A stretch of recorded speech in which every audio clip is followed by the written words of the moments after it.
de algo carnal, es muy difícil no desmayar. La gente se quema, se harta. Pero Jesús dice, tú no has desmayado. ¿Por qué a pesar de todo no has desmayado? Porque lo has hecho por amor de mi nombre. Y es tremendamente importante. Y sin embargo, la iglesia de Éfeso, que tenía muchas virtudes, como estamos viendo, también Jesús tenía que advertirla de que no estaba en una situación perfecta. Dice así en el versículo 4, pero tengo contra ti que has dejado tu primer amor.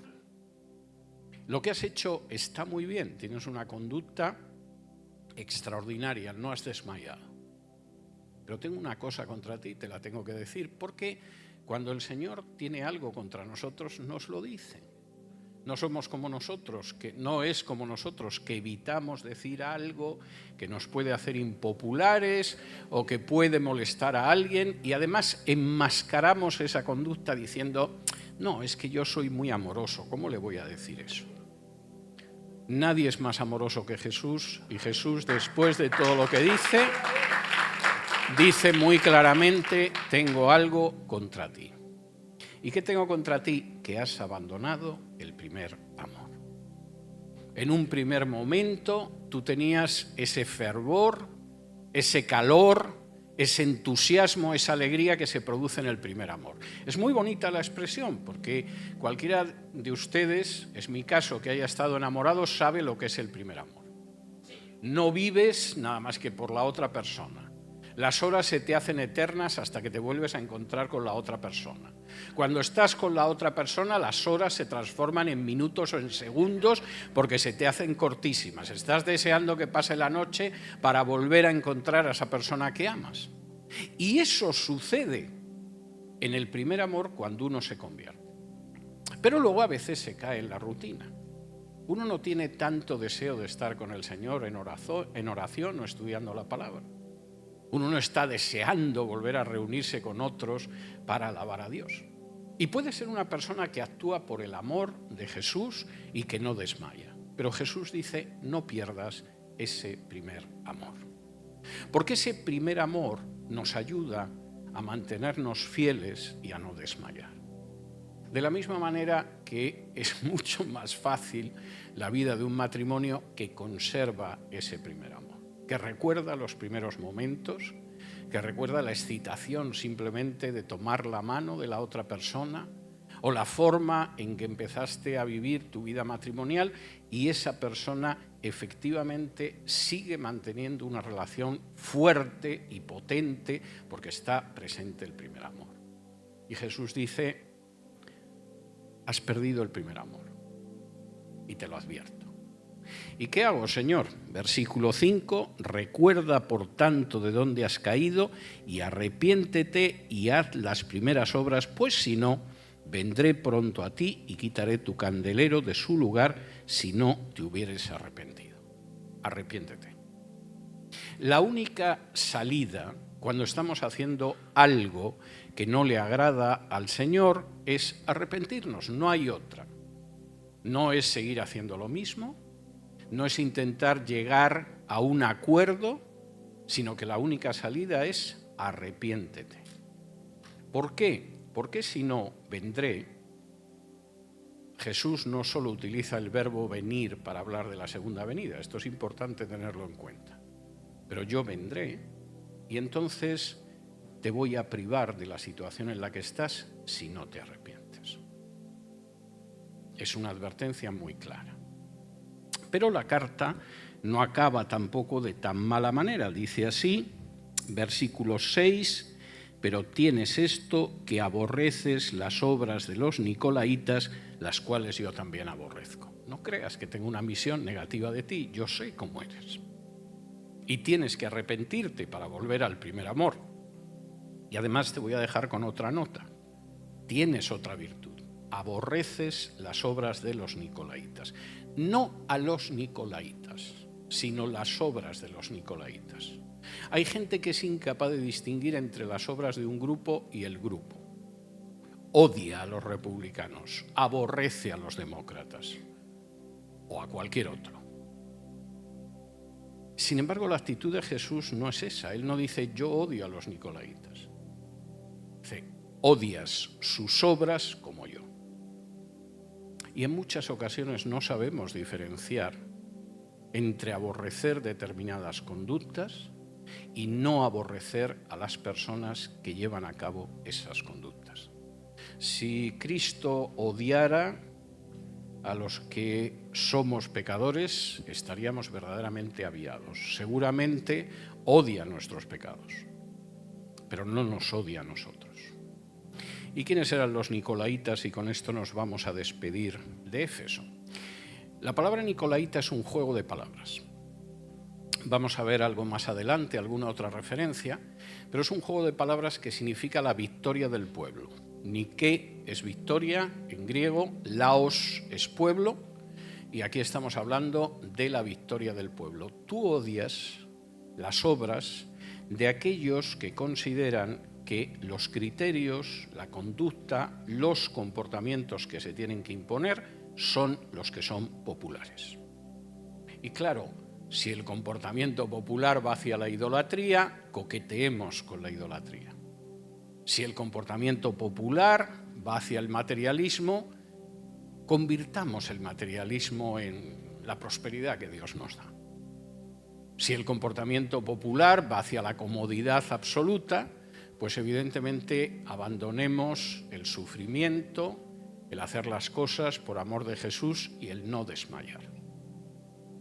Y dice, tú aborreces esas obras y yo también. Pero si vences, como dice el versículo 7, comerás del árbol de la vida. Y a continuación, y esto es muy importante, esa advertencia la dice el Espíritu a las iglesias. Versículo 7. Este es un mensaje para Éfeso, pero no nos engañemos, es un mensaje para nosotros. Pablo escribía a los corintios, pero lo que escribía a los corintios es también para nosotros. Pablo escribía a los gálatas, pero lo que escribía a los gálatas es también para nosotros. Y las cartas acaban, cada una de las cartas, con ese mensaje de esto es lo que dice el Espíritu a las iglesias. Que no venga luego nadie diciendo, bueno, pero es que Éfeso era Éfeso, nosotros somos nosotros. No. Claro que a Éfeso el Señor le manifiesta lo que sucede en ese momento y cómo tiene que cambiar. Pero ese mensaje es para todas las iglesias, como es la promesa de que el que venza comerá del árbol de la vida. Vamos con la segunda iglesia. Iglesia de Esmirna, versículos del 8 al 11. Dice así: y escribe al ángel de la iglesia en Esmirna, el primero y el postrero, el que estuvo muerto y vivió, dice esto: yo conozco tus obras y tu tribulación y tu pobreza, pero tú eres rico, y la blasfemia de los que se dicen ser judíos y no lo son, sino sinagoga de Satanás. No temas en nada lo que vas a padecer. He aquí el diablo echará a alguno de vosotros en la cárcel para que seáis probados y tendréis tribulación por 10 días. Sé fiel hasta la muerte y yo te daré la corona de la vida. El que tiene oído, oiga lo que el Espíritu dice a las iglesias. El que venciere no sufrirá daño de la segunda muerte. Esmirna, que es otra de las ciudades que yo he visitado y no se conserva tan bien como Éfeso, pero todavía merece la pena visitar Esmirna, una hermosa ciudad. En la época del siglo I era conocida como la Corona de Asia. Ahora forma parte de Turquía, igual que Éfeso, está en Asia Menor, y era conocida como la Corona de Asia porque era la gran rival de Éfeso en cuanto a belleza. Incluso tenía algunas condiciones geográficas que eran muy agradables. Por ejemplo, había un viento especial que soplaba en Esmirna y que resultaba delicioso. Y por cierto, además, es una ciudad que es de las pocas ciudades que conocemos en la historia que se planificó. Es decir, no fue como Miami, que ha ido creciendo desordenadamente a medida que llegaba gente y que no tiene ninguna planificación. No. 1000 años antes de Cristo hubo quien planificó Esmirna y la convirtió además en una ciudad muy hermosa. Y por cierto, era una ciudad tan leal al Imperio Romano que en el siglo II antes de Cristo comenzó a adorar a la diosa Roma. Una diosa que no era nada más que la encarnación del poder romano. Y en el año 26 después de Cristo, precisamente cuando Juan el Bautista estaba bautizando gente en el Jordán, decidieron adorar al emperador Tiberio como si fuera Dios. De modo que esto era Esmirna. Por cierto, Esmirna, como era una ciudad extraordinariamente comercial, tenía una comunidad judía muy importante y era una comunidad que aborrecía a los cristianos. Todavía en el siglo II, los judíos provocaron persecuciones contra los cristianos en la ciudad de Esmirna. En una de esas persecuciones, en el año 155 después de Cristo, lograron la muerte de Policarpo, que era un cristiano que todavía había conocido al apóstol Juan. Y en ese sentido, evidentemente, las relaciones no eran buenas. Y claro, aquí de pronto Jesús dice algo. Primero, su presentación es tremenda. La situación de Esmirna no era fácil. Tenías enfrente a la comunidad judía. Bueno, pues yo quiero recordaros algo. Versículo 8. Primero, que yo soy el primero y el último, el primero o el postrero. Yo soy el Jehová del que habló Isaías en el capítulo 44. Ellos os podrán decir que yo soy un falso profeta y un blasfemo, pero yo soy el mismo Jehová que se manifestó como el primero y el último a Isaías. Y esto no es simple palabrería, es que se da la circunstancia de que yo estuve muerto y he vuelto a la vida. Ningún charlatán muere y vuelve a la vida.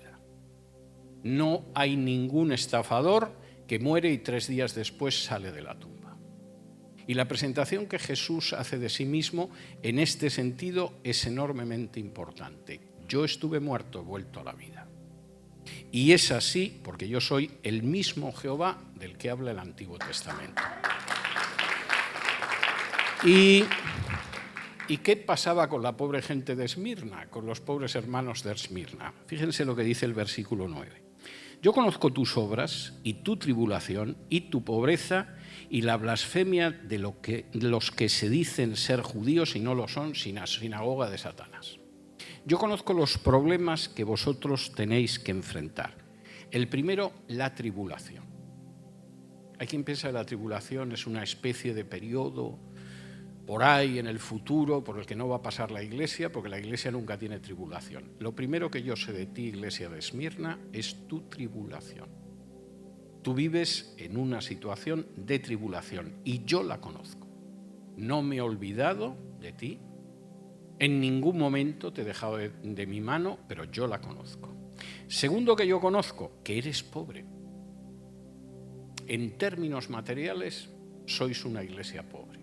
Yo sé, como dice aquí, que sois ricos, porque espiritualmente sois ricos, pero en términos materiales sois una iglesia pobre. Seguramente las casas en las que se reunían eran además casas de gente muy humilde. No era gente de la nobleza o del funcionariado del emperador, sino que yo sé que efectivamente sois pobres, lo conozco. Y además conozco la blasfemia de los que dicen ser judíos y no lo son, sino sinagoga de Satanás. Y uno dice, ¿pero qué es esto? ¿Qué es esto? Como judíos que dicen que son judíos, pero que no lo son, y en realidad son la sinagoga de Satanás. Bueno, pues está hablando de judíos que se presentan como judíos, pero para Dios no son Israel y no son judíos. ¿Por qué? Les voy a dar algún dato en este sentido. Si alguno de ustedes tiene la curiosidad, en algún momento, de leer el Talmud, por lo menos los textos del Talmud que hablan de Jesús. El Talmud es el libro religioso de los judíos. El Antiguo Testamento tiene importancia, pero en realidad los judíos se guían por el Talmud, que es un código de interpretación del Antiguo Testamento, sobre todo de los libros de Moisés, de la Torá. En el Talmud encontrarán ustedes la afirmación de que Jesús es un bastardo hijo de una adúltera. O encontrarán la afirmación de que sí, es cierto que realizó milagros, pero porque era un brujo. En la época en la que estuvo en Egipto, aprendió la hechicería y por eso podía hacer brujería. O aprenderán que, a diferencia de lo que se ha dicho en las últimas décadas, en el Talmud los judíos se jactan de que sus autoridades mataron a Jesús. No dicen, como en las últimas décadas, no, esto lo hicieron los romanos, nosotros no tuvimos nada que ver, somos inocentes. No, en el Talmud dice, Jesús era un personaje que extraviaba al pueblo y como lo extraviaba, lo matamos. Ni mencionan a Pilato. Pilato fue simplemente un instrumento. Estuvo más que justificado matarlo porque era un hechicero y un blasfemo. ¿Y qué es de Jesús ahora, según el Talmud? Pues está padeciendo tormento en el infierno en medio de excrementos en ebullición. Es decir, se supone que Jesús está en un lugar del infierno donde sufre tormento y ese es un lugar lleno de excrementos que hacen blu, blu, blu, blu, blu, porque están hirviendo. Esa es la descripción que da el Talmud de Jesús. Pero esto no debería extrañarnos.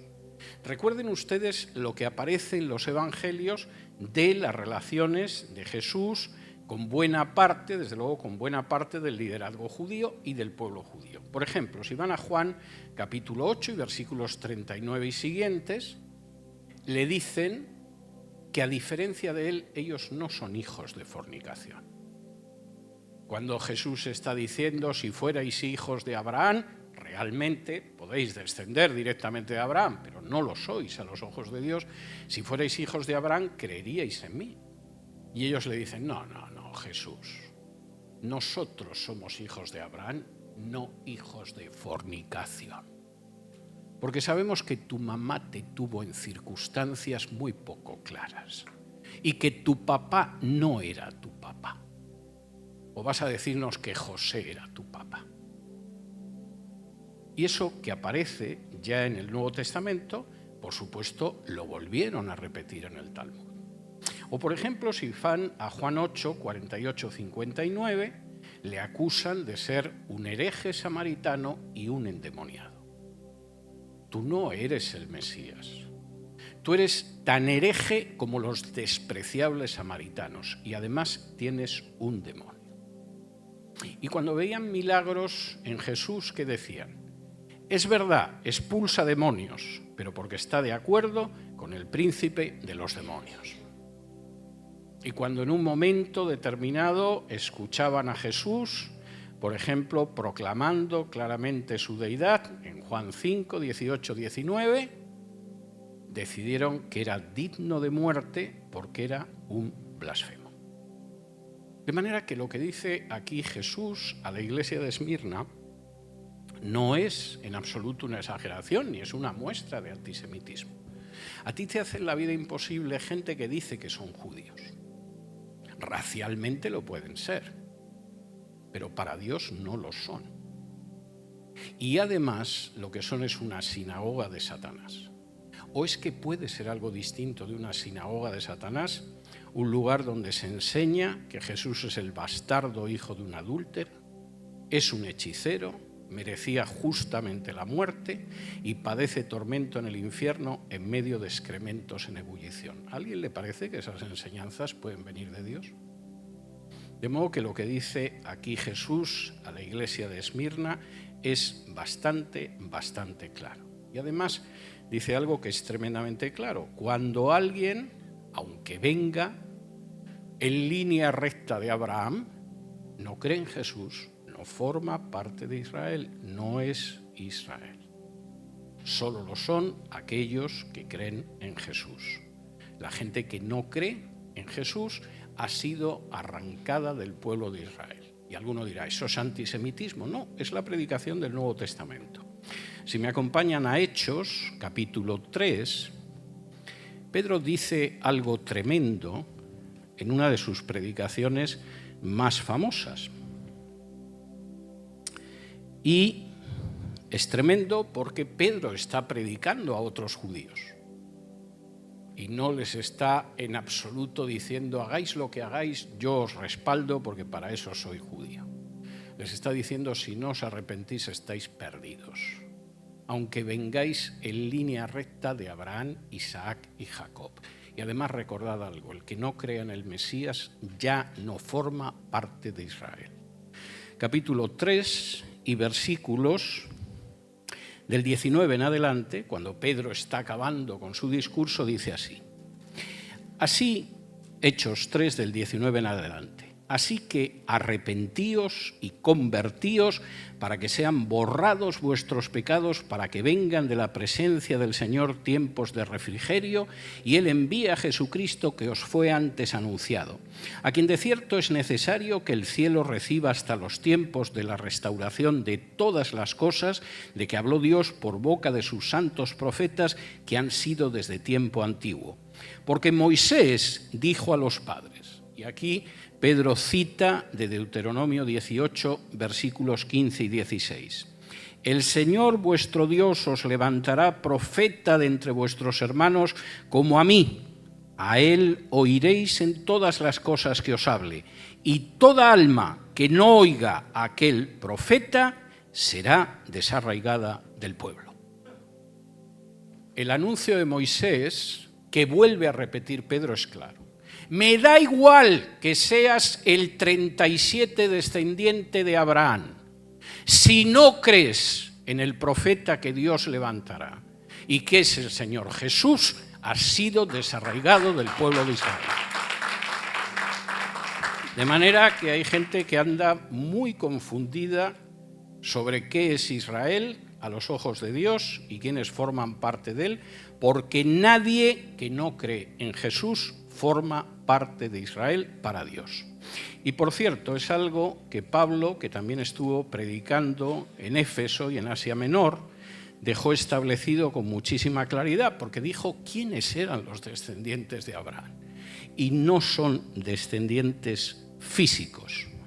Fíjense lo que dice en Gálatas capítulo 3, cuando Pablo primero empieza diciendo que ya no estamos bajo la ley y a continuación dice quiénes son los herederos de Abraham y quiénes son los descendientes de Abraham.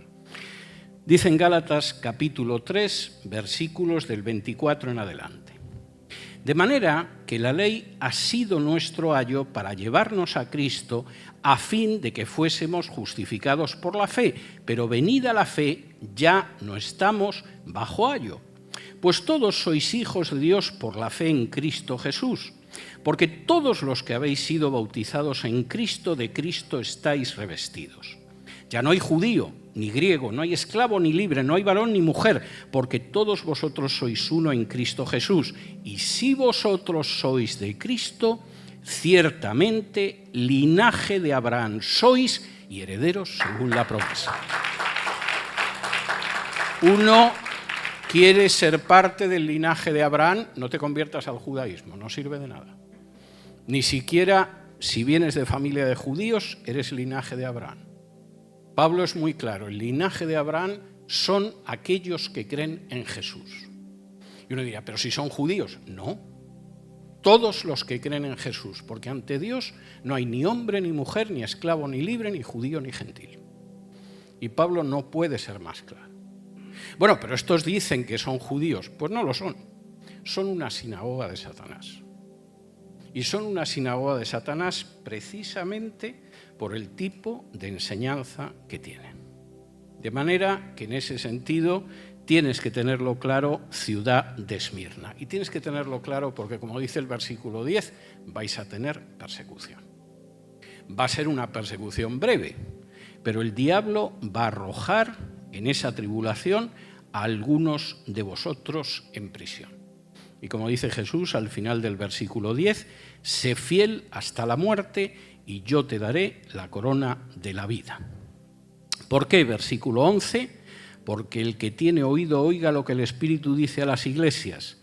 El que venciere no sufrirá daño de la muerte segura. Puede que en el curso de esa persecución, puede que haya algunos que lleguen a perder la vida. Pero recuerda que la muerte terrible no es esta muerte que sufrimos ahora y que tenemos todos los seres humanos hasta que el Señor vuelva. Lo terrible es la muerte segunda, la separación eterna de Dios. Y si tú vences, la muerte segunda no tendrá poder sobre ti. Y esto es enormemente claro. Vamos con la tercera iglesia, Pérgamo. Capítulo 2, versículos del 12 en adelante. Dice así: y escribe al ángel de la iglesia en Pérgamo, el que tiene la espada aguda de 2 filos, dice esto: yo conozco tus obras y dónde moras, donde está el trono de Satanás, pero retienes mi nombre y no has negado mi fe, ni aun en los días en que Antipas, mi testigo fiel, fue muerto entre vosotros donde mora Satanás. Pero tengo unas pocas cosas contra ti, que tienes ahí a los que retienen la doctrina de Balaán, que enseñaba a Balac a poner tropiezo ante los hijos de Israel, a comer de cosas sacrificadas a los ídolos y a cometer fornicación. Y también tienes a los que retienen la doctrina de los nicolaitas, la que yo aborrezco. Por tanto, arrepiéntete, pues si no vendré a ti pronto y pelearé contra ellos con la espada de mi boca. El que tiene oídos, oiga lo que el Espíritu dice a las iglesias. Al que venciere, daré a comer del maná escondido y le daré una piedrecita blanca y en la piedrecita escrito un nombre nuevo, el cual ninguno conoce sino aquel que lo recibe. Pérgamo no estaba en el camino de Éfeso ni en el camino de Esmirna, pero era la ciudad más ilustre de Asia. De hecho, era la capital del reino de los selúcidas, a la que se refiere en algún momento Daniel 11. En el 133 a.C., su rey decidió dejarla en un testamento a Roma, cosa que Roma estuvo encantada de aceptar, y de hecho estaba elevada sobre una colina que le permitía tener unas vistas magníficas. Pero como dice aquí, en Pérgamo estaba el trono de Satanás. ¿Y qué es eso de que estaba el trono de Satanás? En Pérgamo había un enorme culto pagano en torno a Zeus, pero había sobre todo un culto en torno al dios de la medicina, Esculapio o Asclepios en griego, que tenía como símbolo la serpiente. No es casual, por cierto. En España todavía, pero también en otros países, habrán visto que en las farmacias donde se dispensan medicamentos suele haber un signo de serpiente. El signo de la serpiente es una herencia de Asclepios, que, por cierto, en sus imágenes aparece como un hombre con barba, bastante apuesto, y generalmente con una serpiente alrededor de un bastón o con una serpiente que le rodea el brazo. Esto de la serpiente tiene un aspectillo sospechoso. Y evidentemente la gente iba a curarse. Y como las curaciones no son por sí solas señal de la verdad, porque había gente que se curaba, por supuesto los cristianos tenían muy claro que en aquel lugar lo que había era un trono del propio diablo. No había una manifestación de Dios o de su Santísima Madre, lo que había era un centro de poder demoníaco, de poder satánico. Y Jesús dice: yo sé que esto lo conoces. Sabes que hay un trono de Satanás en esta ciudad. Y además, yo sé también que la situación es muy difícil, porque en la ciudad de Pérgamo tenían derecho a imponer la pena de muerte. Había otras ciudades que no, tenían que remitir al reo, al gobernador romano para ver lo que hacía, pero la ciudad de Pérgamo tenía derecho, tenía el jus gladi, el derecho de espada, como se llamaba, tenían derecho a imponer la pena de muerte. Y lo habían hecho ya con algún cristiano, como dice el versículo 13, yo conozco tus obras y dónde moras, donde está el trono de Satanás, pero retienes mi nombre y no has negado mi fe, ni aun en los días en que Antipas, mi testigo fiel, fue muerto entre vosotros donde mora Satanás. En esa iglesia ya sabían que la persecución en algún caso implicaba derramamiento de sangre y ser ejecutado como había pasado con Antipas.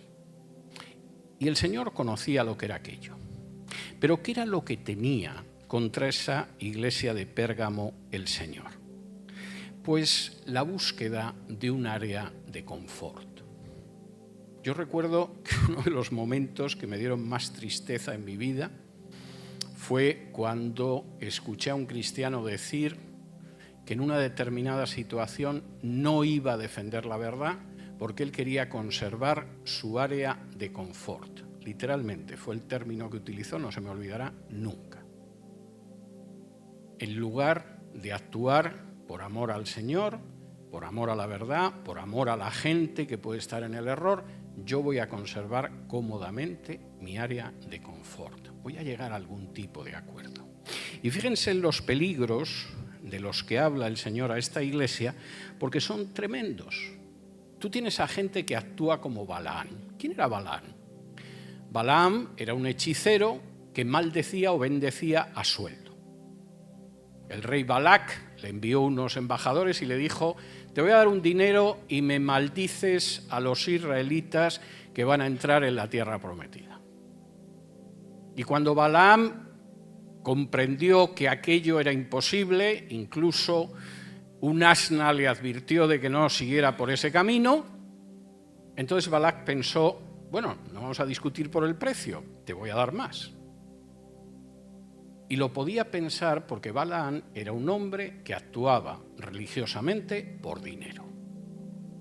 El peligro para vosotros, gente de la iglesia de Pérgamo, es que efectivamente actuéis por dinero. Que al final sigáis la doctrina de Balaam y decidáis que hacéis las cosas no porque están bien o porque están mal, sino porque me benefician económicamente o no. El peligro es que además aceptéis comportamientos paganos para no tener problemas. Los paganos, por ejemplo, comen cosas sacrificadas a los ídolos, viven inmoralmente. Bueno, pues tampoco vamos a ser tan estrictos, ¿no? Si dos hombres se quieren casar, que se casen. De manera que efectivamente intentamos no tener problemas, vamos a llevarnos bien en esta sociedad, ya han matado a Antipas, tienen aquí a Esculapio, que es un trono de Satanás, vamos a intentar adaptarnos lo más posible. Y como dice aquí, la doctrina de los nicolaitas, lo que piense el pueblo lo vamos a aceptar. Ese era el problema de la iglesia en Pérgamo. Al final, ese mundo que la rodeaba y que la había golpeado alguna vez, hacía que muchos pensaran: bueno, vamos a llegar a un acuerdo, ¿no? Let's make a deal. Vamos a hacer un deal, un trato con el mundo. No vamos a ser estrictos en cuestiones de moral sexual, no vamos a ser estrictos en cuestiones de paganismo, aceptemos que se puede ser espiritual y comerciar con las cosas espirituales. Y así no tendremos problemas. Bueno, pero el Señor enseñó que cuando la sal pierde su sabor, la pisotean. Bueno, no hay que ser tampoco tan estrictos, tan literales con lo que enseña la Biblia. De momento no tengamos problemas.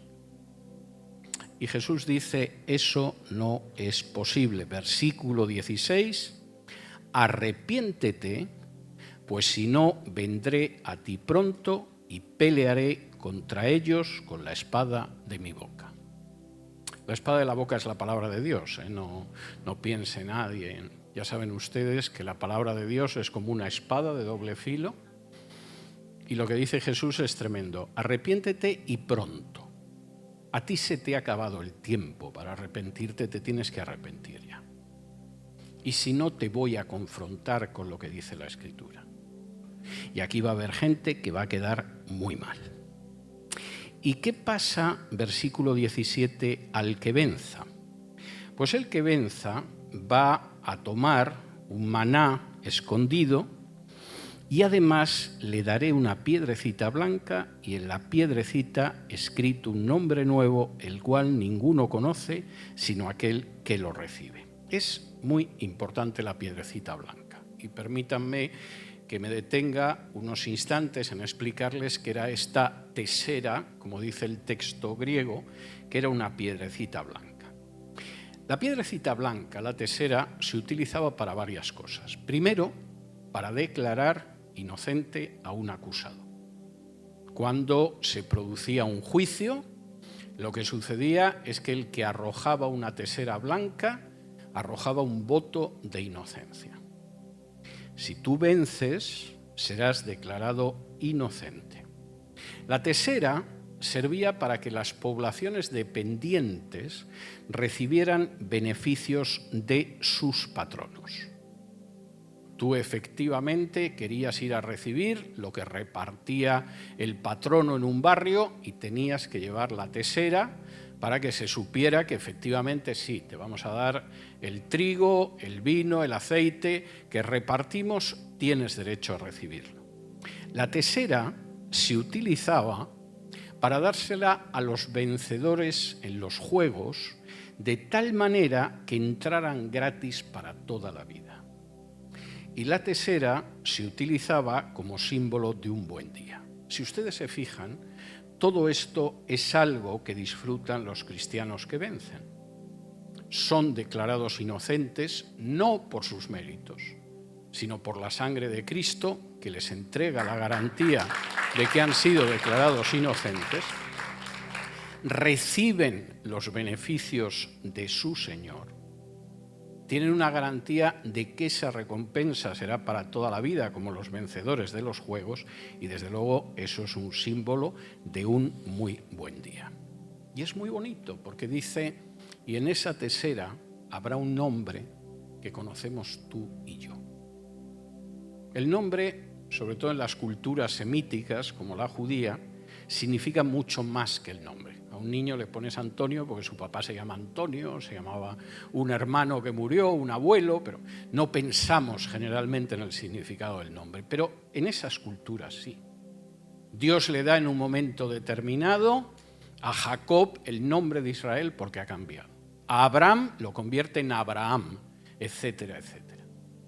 Y Jesús dice, cuando tú recibas esta tesera, esta piedrecita blanca, ahí va a haber un nombre que solo tú y yo conocemos.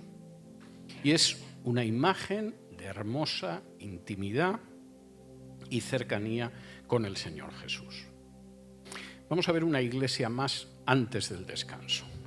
Aunque créanme ustedes que voy corriendo muchísimo, pero es que si no, no las vamos a poder cubrir en 2 horas. Cuarta iglesia, la iglesia de Tiatira, capítulo 2 y versículos del 18 en adelante.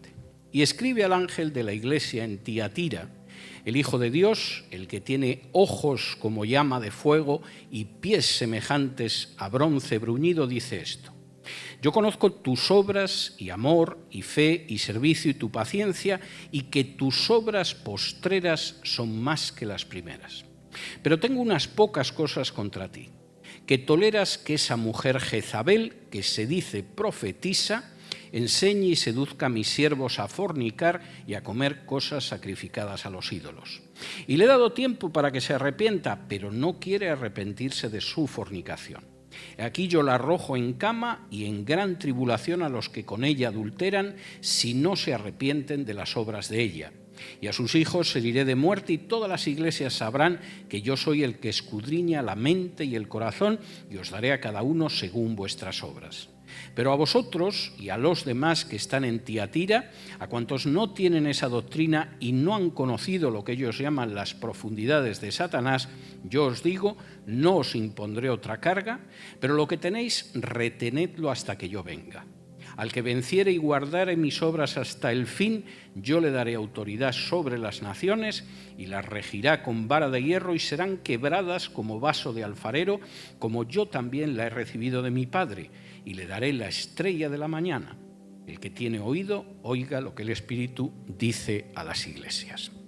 Tiatira era una gran ciudad comercial que conectaba con Pérgamo, que conectaba con Sardis y luego seguía hacia Filadelfia y la Odisea, que hablaremos en la segunda sesión, conectándolas con Esmirna y Bizancio. Era una gran ciudad comercial y un gran nudo de comunicaciones. Pero tenía un problema histórico y era el hecho de que estaba situada en una llanura. Y al estar situada en una llanura, en vez de lo alto de una colina con murallas, resulta que si era atacada, lo único que podía hacer era esperar a que llegaran refuerzos de Pérgamo, porque era una ciudad incapaz de defenderse. Y en este sentido, realmente entre esto y la superstición, las cosas eran muy problemáticas. Una ciudad no dispuesta ni preparada a defenderse. De manera muy significativa, precisamente en esta ciudad de Tiatira, el problema para la Iglesia no viene de fuera, viene de su incapacidad para defenderse de los problemas que tiene dentro. No se habla de persecución, no se habla de una sinagoga de Satanás, de judíos enfurecidos con esos creyentes en Jesús, no se habla del poder imperial. Aquí el problema es interno. Hay una falsa profetisa a la que llama Jezabel. Seguramente un nombre simbólico en el sentido de que recordaba a esa Jezabel, esposa del rey Acab, que quería llevar a la idolatría al pueblo de Israel. Y lo que dice de Jezabel es tremendo.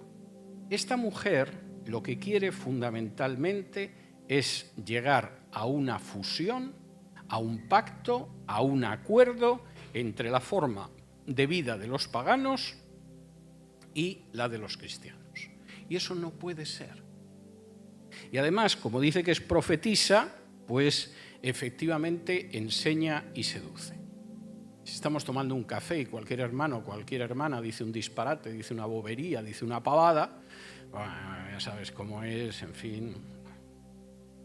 Pero claro, si de pronto una persona se levanta en medio de una congregación y dice, el Señor me ha dicho, el Espíritu Santo me está diciendo, evidentemente la cosa ya es más difícil de parar. Y efectivamente esta mujer lo hacía. ¿Y a dónde estaba llevando a la gente? Como dice el versículo 20, la estaba llevando a vivir como el mundo pagano que rodeaba todo aquello. ¿Y cuál era la salida del Señor? Fíjense lo que dice en el versículo 21. Le he dado tiempo para que se arrepienta. Cuando empezó a decir barbaridades como supuesta profetisa, la podría haber fulminado con un rayo que cayera del cielo. Pero yo le he dado tiempo para que se arrepienta y no quiere. Es maravilloso ser profetisa, disparatar, que la gente se lo crea y a lo mejor hasta que te dé diezmos. De manera que Jezabel no se quiere arrepentir. ¿Y qué pasa después de que le he advertido y no se quiere arrepentir? Pues la voy a arrojar en la cama.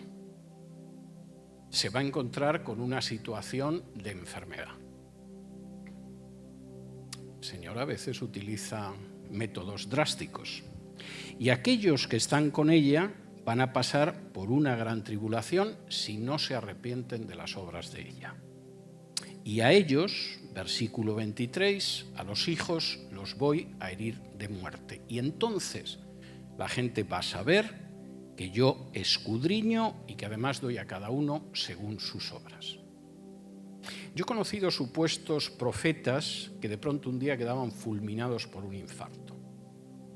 He conocido falsos apóstoles que acababan su carrera de falsos apóstoles de la manera más triste y más desastrosa. En todos los casos, por lo menos los que yo he conocido, no tengo la menor duda de que el Señor les dio tiempo para arrepentirse como a Jezabel. Y no quisieron arrepentirse. Y lo que vino finalmente fue el juicio de Dios. ¿Por qué?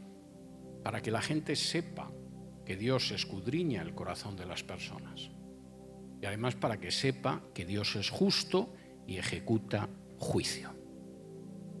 Y esto es algo que tenéis que saber. Y a vosotros, que estáis en Tiatira, versículo 24, os digo que no os impongo más carga.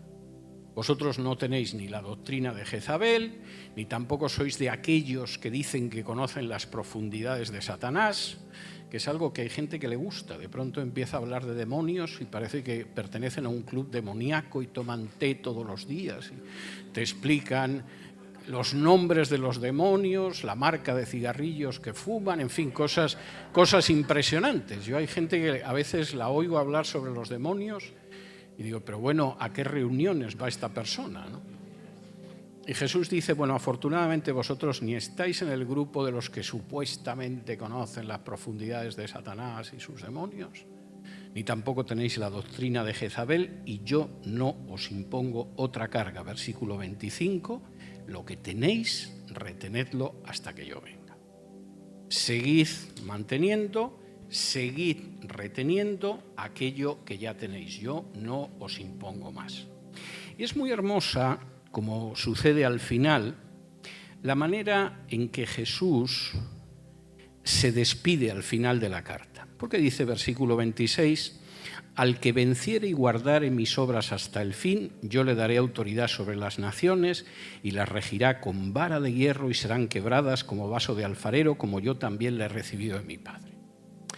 La gente que pacta con la sociedad en la que vive, con la cultura en la que vive, con el mundo en el que vive, lo hace generalmente por miedo y por sensación de insignificancia y de pequeñez.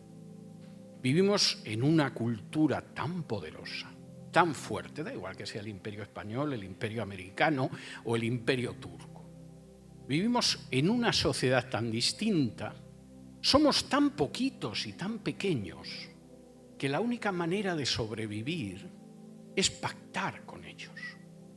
Pactemos con ellos. Hombre, no vamos a dedicarnos a degollar niños, pero hay cosas en las que podemos tener un acuerdo y mostrar lo liberales e ilustrados que somos.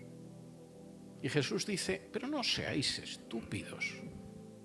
Si vuestro futuro es precisamente tener autoridad sobre las naciones y quebrarlas como vaso de alfarero. Si precisamente porque sois mi cuerpo, vosotros no sois poquitos, ni débiles, ni insignificantes. Sois el pueblo más importante de toda la historia universal. Y antes de vosotros han existido imperios que os han perseguido y que han desaparecido. Apocalipsis se dedica mucho a hablar de la Roma imperial y de la gran persecución que se avecina. Y después de vosotros vendrán otras sociedades y también desaparecerán. Esas sociedades que van a chocar contra aquellos que siguen a Jesús son igual que si agarraras en este momento un cacharro de barro y lo estrellaras contra esa pared. La pared no se tumba, pero el cacharro salta hecho añicos, salta hecho pedazos.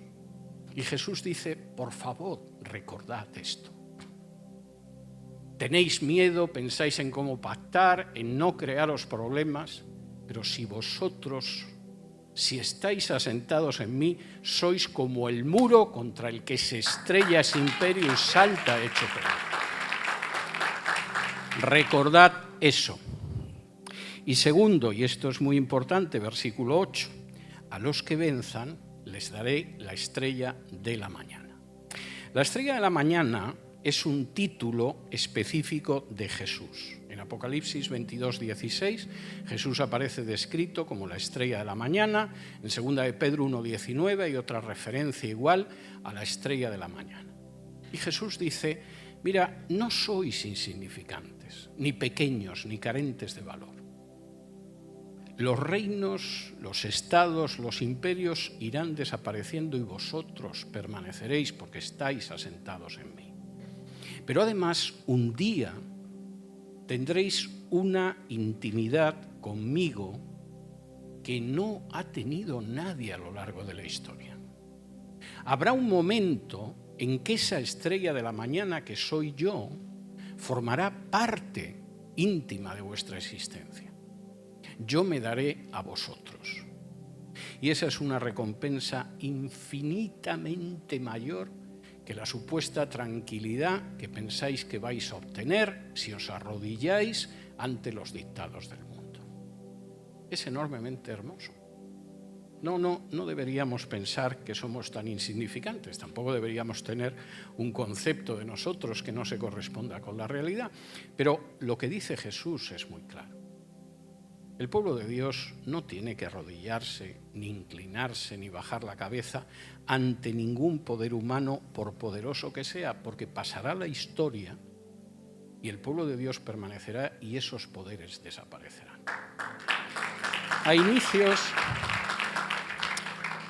Voy a acabar con esta anécdota, que es un hecho histórico. A inicios del siglo XVI hubo un predicador anabautista que se llamaba Menno Simons. Menno Simons era un holandés, era un sacerdote holandés, que un día se puso a leer la Biblia y se convirtió y decidió que no podía seguir siendo sacerdote y acabó encontrando otro grupo de creyentes y se unió a él. Y muy pronto era una persona que se dedicaba a evangelizar en situaciones de clandestinidad. Durante los últimos años de su vida no durmió 2 noches seguidas en el mismo lugar. Y de hecho, el emperador Carlos V, que era también rey de España, fue subiendo cada vez más la recompensa por su cabeza hasta que llegó a ser un número bastante respetable de miles de monedas de oro. De manera que Simons tenía muy claro lo que era la persecución, la paciencia, hacer las cosas por el amor de Dios y no desmayar. Y en un momento determinado, Menno Simons se hizo la siguiente reflexión. La historia que nosotros conocemos, en realidad se puede resumir afirmando que es el enfrentamiento entre Cristo y Satanás. En esa guerra entre Cristo y Satanás, a veces vivimos en etapas de la historia donde parece claramente que Cristo es el que gana. Y hay otras etapas de la historia en las que parece, por el contrario, que es Satanás quien se está imponiendo, como, por cierto, aparecen estas cartas de Apocalipsis. Y Menno Simons decía, uno no sabe muy bien en qué etapa vive. La etapa en la que yo vivo ahora parece, desde ciertos puntos de vista, que sería una etapa en la que el diablo se impone, al menos en ciertos terrenos. Pero yo tengo una cosa muy clara. Y es que cuando acabe esta guerra, yo estaré en el bando vencedor. Y esa es una realidad que nosotros tenemos que asumir cuando la sociedad que nos rodea nos presiona o nos intimida. Pasará, pero aquellos que hacen la voluntad de Dios permanecen para siempre. Que el Señor les bendiga. Nos vemos en un cuarto de hora.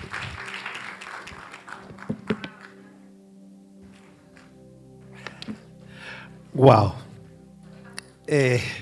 ¿Cuánto le dan un aplauso al Señor por esta linda enseñanza que estamos teniendo? La verdad que siempre es una bendición nutrirnos de la palabra del Señor. Yo le agradezco a Dios por la vida de don César, como le digo yo, don César. Así que bueno, vamos a tener un pequeño receso.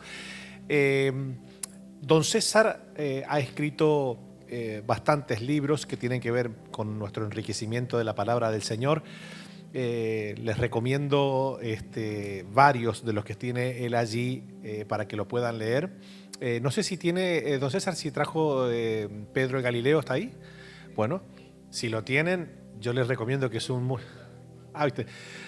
don César va a estar firmando algunos libros, algunos que lo quieran adquirir. Todos los libros son muy interesantes, tiene la vida del apóstol Pablo, bueno, el último libro es Pedro el Galileo, es un libro que tiene mucha recopilación histórica, la verdad que también te fundamenta bastante en el aspecto cuando una persona que tiene la creencia católica quiere argumentarte en relación a que Pedro es el primer papa, usted no le salta a la yugular diciendo hijo del diablo, arrepiéntete, sino que le pueda proporcionar herramientas para que esa persona que tiene esa creencia errónea, por cierto, le pueda usted con argumentos sólidos pues proporcionarle las herramientas necesarias para que pueda alumbrarse en esa área.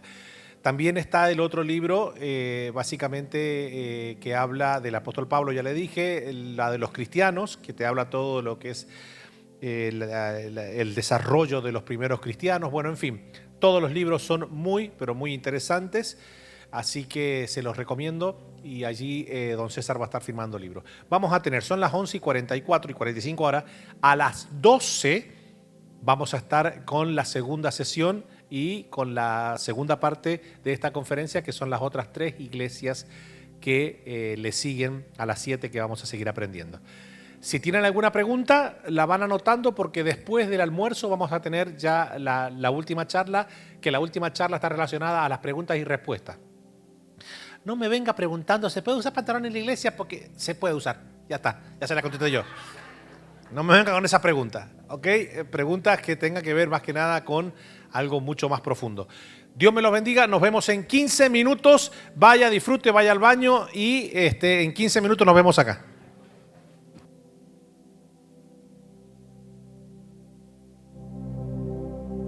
Just take a moment, come on, fill this room and just tell him thank you, Jesus.